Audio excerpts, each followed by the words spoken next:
প্রিয় ভিউয়ার্স, আজকের রেসিপি খুব মজাদার একটা হালকা টক আর ঝাল স্বাদের ছোট মাছের ভর্তা তৈরি করেছি মলা ঢালা দিয়ে। অনেকেই হয়তো এইভাবে ভর্তা করেন না ফ্রেশ মাছ দিয়ে। আমার সাথেই থাকুন আর শিখে নিন একটু নতুন ধরনের এই ভর্তার রেসিপিটা। আগেই বলেছি ভর্তাটা আমি তৈরি করছি মলা মাছ দিয়ে, তবে আপনারা যে কোনো ধরনের ছোট মাছ দিয়েই কিন্তু ভর্তাটা তৈরি করতে পারবেন। আর খুব ভালোভাবে ধুয়ে নিয়েছি, তবে আমি মাছের মাথাগুলি কিন্তু ফেলে দিয়েছি। মাছের মাথা থাকলে অনেক সময় ভর্তা একটু তিতা হয়, যার একটু তিতা স্বাদে অসুবিধা হবে না তারা মাছের মাথাটাও রাখতে পারেন। ধুয়ে নেওয়া মাছ আমি সামান্য কিছুটা লবণ দিয়েছি আর সমস্ত ধরনেরই কিন্তু গুঁড়া মশলা দিচ্ছি। জিরা গুঁড়া দিয়েছি, হলুদ গুঁড়া দিয়েছি, ধনে গুঁড়া দিয়েছি। খুব ভালোভাবে মাখিয়ে নিয়েছি। মাছ ভালোভাবে মাখিয়ে নিয়ে এখন আমি হালকা তেলে ভেজে নেব।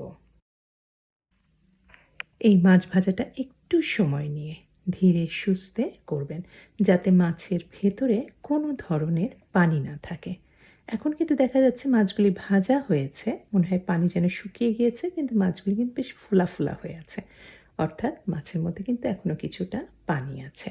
আমি ভালোভাবে মাছটা বেশ সময় নিয়ে মিডিয়াম হিটে রেখে ভাজছি। আর ভাজতে ভাজতে প্রথমেও দিতে পারতেন, আমি এখন চিপে দিয়েছি কিছুটা লেবুর রস, হালকা টক টক স্বাদের জন্য। লেবুর রসটাও ভালোভাবে শুকিয়ে গিয়েছে। আমার মোটামুটি মাছ ভাজতে সময় লাগলো 20 মিনিটের মতো। ভাজা মাছগুলি সব আমি তুলে নিচ্ছি। এখন এই প্যানেই সাদা তেল দিয়েছি, আপনার ইচ্ছা করলে সর্ষের তেল দিতে পারেন। আমি এর মধ্যে আর এই একটা কথা বলে রাখি, এই ভর্তা কিন্তু বেশ ঝাল হয়। মাছের পরিমাণ আপনারা কম করতে পারেন, হাফ কাপ দিয়েও কিন্তু এই ভর্তা করতে পারবেন, তবে পেঁয়াজ, রসুন, মরিচ এইগুলি একটু বেশি দিতে হয়। আমি তো শুকনা মরিচ দিয়ে দিয়েছি, আর দিয়েছি এটা কাঁচা মরিচ কিন্তু লাল রঙের, আমি বিচিটা ফেলে দিয়েছি দুটারই, শুকনা মরিচ এবং এই লাল রঙের কাঁচা মরিচে। আর দিয়েছি কিছুটা পেঁয়াজ স্লাইস করে, আর বেশ পরিমাণে দিয়েছি রসুন কুচি। এখানে আমি একটা বড় সাইজের গোটা রসুনই ব্যবহার করছি।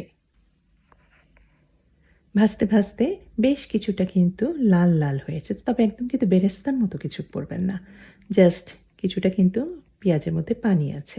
এই পর্যায়ে আমি ভাজা মাছগুলি আবার সব দিয়ে দিয়েছি, কিছুক্ষণ নাড়াচাড়া করছি। আর কিছুটা দিয়ে দিয়েছি, কিছু না বেশ পরিমাণে দিয়েছি ফ্রেশ ধনেপাতা কুচি। অবশ্যই ধনেপাতাটা দেওয়ার চেষ্টা করবেন। এই সমস্ত ভাজাভুজিগুলি এখন গ্রাইন্ডারে আমি মিহি করে গ্রাইন্ড করে নেব।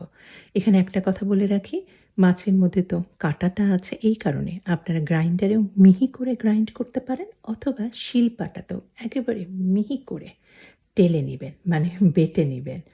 এটাতে যেন কাঁটা একদমই আপনার খাওয়ার সময় মুখে না লাগে। গ্রাইন্ড করার পরে ভর্তাটা দেখতে খুব সুন্দর হয়েছে না? শুকনা মরিচ দিয়েছি, যে লাল রঙের কাঁচা মরিচগুলি দিয়েছি সেগুলি কিন্তু দেখা যাচ্ছে। হয়ে গেল আমার খুব মজাদার ভর্তা।